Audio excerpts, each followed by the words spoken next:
Third most receptions in NFL history behind Jerry Rice and Larry Fitzgerald. A tight end. He must have been good. Let's talk to him. Tony Gonzalez, Fox Sports NFL analyst. Yeah, that's a first ballot Hall of Famer. You must have been pretty good, man. I wish I would have seen you play. All right. Let's start with this. So the Browns are playing a massive game. It's a losing franchise. It's Monday Night Football. It's a standalone game. So, Tony, I want you to go back to your career. Do standalone games, do they feel different? Did you feel different?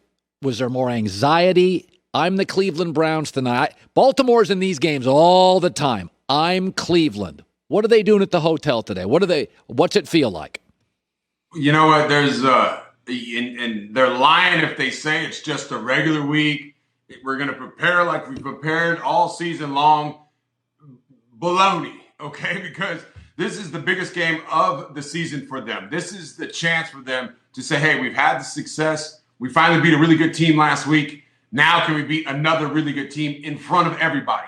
Everybody's going to be watching. Everybody's going to be critiquing. You feel that tightness, right? And the butt gets a little tight.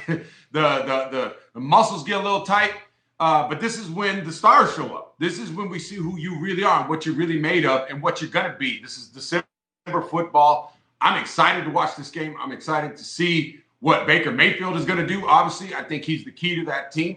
I think every quarterback is the key to their team's success. I want to see those running backs get loose today because I think Cleveland's a really good football team. But let's see how you handle the success. How do you handle the lights? This is the hallmark of greatness. What any great player or great company or great anything is consistency. You got to have consistency, and let's see you guys put it back week to week.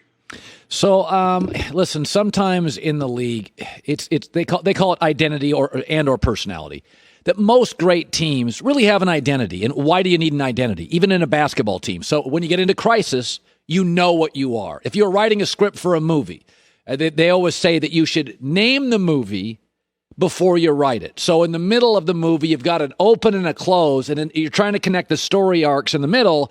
You go back to the title of the movie. What is the movie? What are we trying to say here? And so having an identity matters. And I watched Tampa yesterday, and Tony, they just feel like a collection of really good players. I don't know what they are. That's what I see. What do you see? But, thinking of movie titles for them, I'm going to go with the old cliche movie for them, the good, the bad, and the ugly, because that's what you've kind of seen about them so far this year. Even after that bye week, I was a little disappointed. I thought they were going to come out and be more consistent with the running game. And they tried. They got a little bit better. Tom looked a little bit better on his deep ball. I'm glad Fournette, they sat him down a healthy scratch because they said, Coach Wanstead said it on our show, and I love his analogy of the buffet. They got so much talent, like you said. But I think they're getting confused. They're that person standing in line looking at the cream corn, or should I go with the cream corn? Should I go with the lasagna? Should I go with the pizza? Should I go with the rack of lamb? You don't know what to go with. But I do think that they are trending in a better direction than what it was before the bye week. But the defense played better. They're still a dangerous football team because they do have all that talent, though. So I don't think people are really going to want to play them, because if you get that great version of them, that simplified, condensed version of them, they can be a Super Bowl caliber team.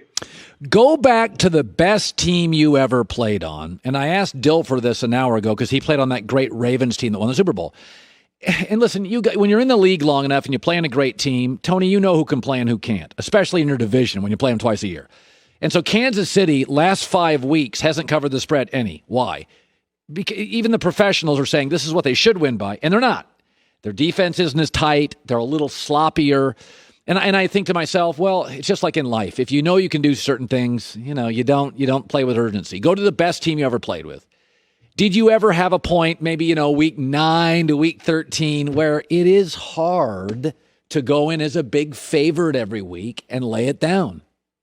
Yeah, it does. And that's the nature of the beast. I think there's only one team that we can look at in the history where it doesn't matter if they're playing a weak team or a great team. You're always going to get that same level of competitiveness, and that's the New England Patriots. I mean, Belichick is the best at doing that. Most teams, your success goes up and down. Well, your level of performance, I couldn't stand it. I mean, because that's how it is. The majority of the team, you're going to get 20% of the guys that are going to bring it week in and week out. It doesn't matter their play, but then you're going to get the front runners. Yeah, I think that's what's going on kind of with the Steelers at some point. Like, you're messing around too much. You're like, hey, let's get after it. Let's be that great team week in and week out.